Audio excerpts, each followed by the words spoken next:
Assalamu students, today's topic is simultaneous equation by matrix method. Try this lecture easy for you, so stay with me. तो यहाँ पर देख रहे हैं कि simultaneous equation by matrix method होता क्या है। यहाँ पर एक इक्वेशन हमारे पास एक फार्मूला दिया गया है, लिखा हुआ x is equal to a inverse multiply with the b। ठीक है, ये एक फार्मूला दिया गया। इसका मकसद क्या है, इसको समझने की कोशिश करते हैं। आपको इक्वेशन तो समझ में आ रही होगा, तो इक्वेशन क्या होता है। अगर मैं आपसे सवाल पूछूं कि भाई find variable from the equation, मुझे वेरिएबल बताएं इस इक्वेशन में कौन कौन से हैं, तो मुझे लगता है मैं आपको कोई भी इक्वेशन दूंगा, आप मुझे वेरिएबल बता ही देंगे। ठीक है, तो लेट सपोज यहाँ पर दो इक्वेशन है हमारे पास, और मैं आपसे पूछूं बेटा कि इसमें अंदर इक्वेशन में अंदर वेरिएबल कौन कौन से हैं, और लेट सपोज उसको रिप्रेजेंट करने के लिए, ठीक है ना, मतलब उसको आप मुझे बता दोगे सर ये होगा x, y और z, मगर मैं कहूँगा इसको थोड़ा लिखने का तरीका बनाते हैं। ठीक है ना, तो आप हो सकता है सिर्फ कॉपी पे क्या लिख दोगे x, y, z, ठीक है, इसे भी लिख सकते हो। मगर हम जब हम बात करें मैट्रिक्स मेथड, तो मैट्रिक्स से मेथड के जरिए से लिख कर दो। मैं जिस तरह मैट्रिक्स लिखा जाता है, बोले ठीक है सर मैट्रिक्स कैसे लिखा जाता है, हम कोई ना कोई मैट्रिक्स को नाम देते हैं। लेट सपोज हमने कोई v नाम दे दिया मैट्रिक्स, ठीक है, उसके बाद या कोई भी दे दो, x दे देते, कोई मसला नहीं। ठीक है, इसमें कोई परेशानी नहीं होगी। ठीक है बच्चों, उसके बाद हम कोई क्या करते हैं, उसके बाद हम ब्रैकेट दे देते हैं। सिंपल सी बात है, ब्रैकेट दे देते हैं। ठीक है, इस ब्रैकेट के अंदर हम कोई वेरिएबल के नाम लिख देंगे। ठीक है ना, x, y, z कुछ भी। तो लेट सपोज अगर मैं आपसे कहूँ बेटा कि पहली काम हमें ये करना है कि हमारे पास जो इक्वेशन है वहां से वेरिएबल निकालने हैं। ठीक है, और उसको किस मेथड में लिखना है, इस वाले इस तरीके से लिख देना है। तो मुझे मैं आपसे पूछूं बेटा मुझे बताओ इसमें जो है कितने वेरिएबल इस्तेमाल किए गए हैं, मुझे बताएं आप। तो आप मुझे बताएंगे सर x और y इसमें इस्तेमाल किया गया, तो डेफिनेटली वही पुट हो गया इसके अंदर। ठीक है, तो वो यहाँ पर आ गया। मेरे ख्याल में ये आप इजीली निकाल लोगे। ठीक है, क्या लगता है आपको बेटा? तो उम्मीद करता हूँ आपको यहाँ तक तो बिल्कुल समझ में आ गया होगा।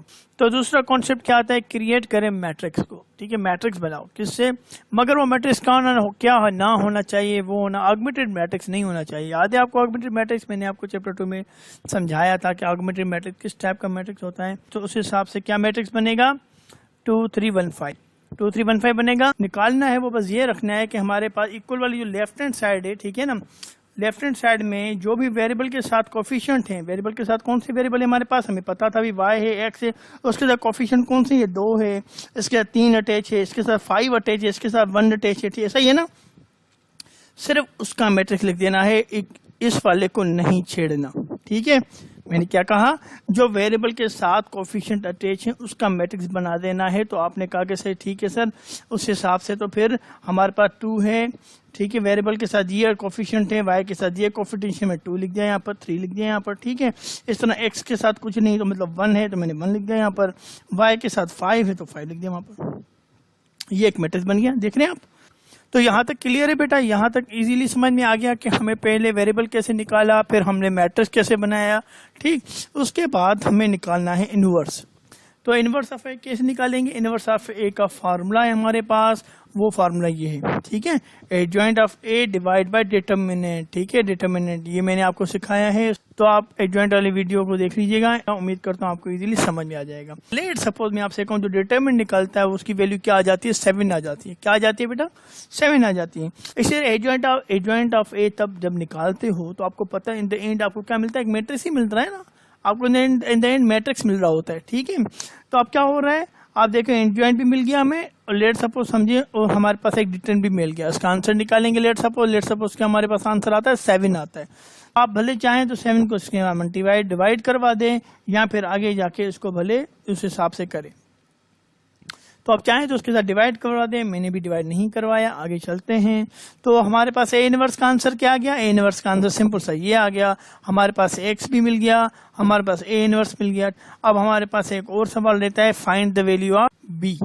अब बी मैट्रिक्स हम कैसे बनाएंगे भाई, बी मैट्रिक्स हमें सिंपल सा बी मैट्रिक्स बनाना है कि जो हमारे पास ये इक्वल के दूसरे राइट हैंड साइड जो हमारे पास जो है कोफिशिएंट थे, अब हम वो रख देंगे यहाँ पर बी के लिए।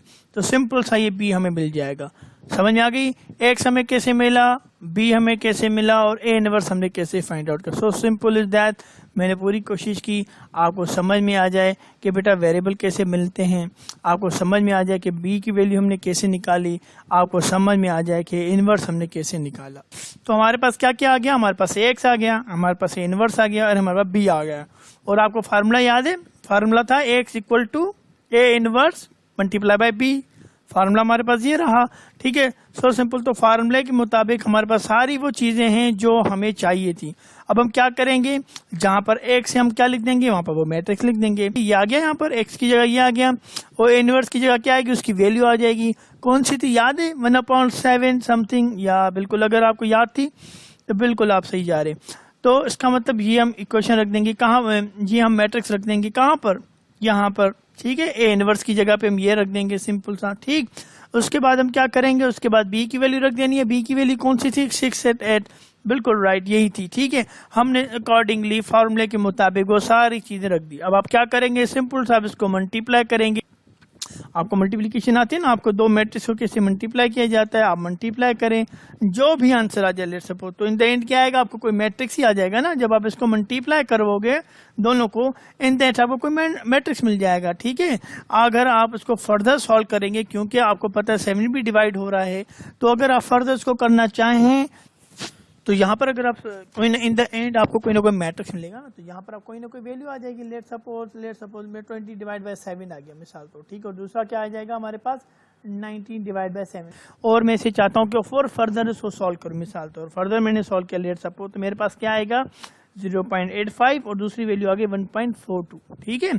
तो क्या होगा, ये अब हमें एक्स और वाई की वैल्यू कैसे मिलनी है, एक्स की वैल्यू ये हो जाएगी अकॉर्डिंगली, और y की वैल्यू ये हो जाएगी अकॉर्डिंगली। बस सिंपल इज दैट कि भाई x की वैल्यू है वो कौन सी हो जाएगी, पहले वाली हो जाएगी, और y की वैल्यू ये सेकंड वाली हो जाएगी। सिंपल कोशिश कीजिए इस एग्जाम्पल को करने की। तो कॉन्सेप्ट आपको मैंने समझा दिया, ठीक कि भाई x की वैल्यू कैसे निकाली जाती है, फिर a इनवर्स कैसे निकाला जाता है, फिर b की वैल्यू कैसे निकाली जाती है, बाकी तो आपसे मल्टीप्लीकेशन है।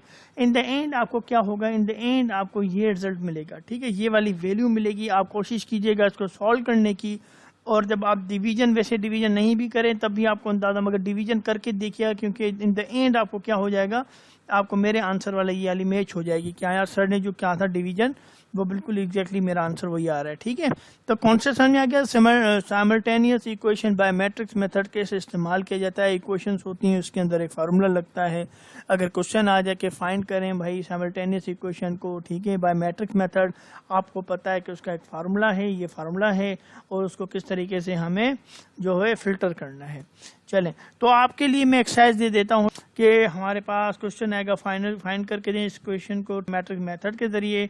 तो एक इक्वेशन हमारे पास ये रही, 2x minus Y equal to 18। दूसरी इक्वेशन लिखा 8x minus 4y minus 10 equal to 0। 10 यहाँ पर माइनस का है, वहां जाके प्लस का हो जाएगा, तो हमारे पास इक्वेशन आ जाएगी x minus 4y equal to 10। तो इक्वेशन 1 भी मिल गई, इक्वेशन 2 भी मिल गई। फार्मूला आपको पता है, इसमें से वेरिएबल कितने आपको पता है, इसमें अंदर जो है b की वैल्यू कौन सी आपको पता है, कि इसमें से इनवर्स कैसे निकलेगा। तो अपनी पूरी कोशिश करें इसको करने की, ठीक है। और अगर नहीं होता है तो मुझे बता दीजिएगा, फिर मैं इसको करवा दूंगा। उसके बाद क्वेश्चन नंबर 2 भी मैं आपको दे रहा हूँ। ज्यादा प्रैक्टिस होगी उतनी ज्यादा आप बाहर हो जाएंगे इस क्वेश्चन को करने में। तीसरी क्वेश्चन भी दे रहा हूँ मैं आपको। तो इसी क्वेश्चन में हमारे पास 2/a है, 3/b minus 4/c equal to 10। इस तरह 1/a plus 2/b plus 4/c equal to 15। इसको सॉल्व कीजिएगा, ठीक है। यहाँ पर 3 क्वेश्चन हैं, इसको सॉल्व करें, और फार्मूला आपको दिया गया है। और उम्मीद करूंगा जो कॉन्सेप्ट है कि जो साइमल्टेनियस इक्वेशन का कॉन्सेप्ट है वो आपको समझ में आ गया होगा। यहाँ पर अप्लाई करें, आंसर मुझे बताएं इन द एंड, ठीक है। या तो कमेंट से बता दें, या फिर मुझे इसको जो है नेक्स्ट क्लास जो हमारी होगी वहाँ पर बता दें। आई ट्राई माय बेस्ट, मैंने पूरी कोशिश की कि आज वाले जो कॉन्सेप्ट है उसका समझ आपको आ जाए। और अगर ये जस्टिफाई हो चुका है तो लाइक कर दीजिएगा, अपना ख्याल रखिएगा, ठीक है। और thank for supporting and take care of your self. अल्लाह हाफिज़।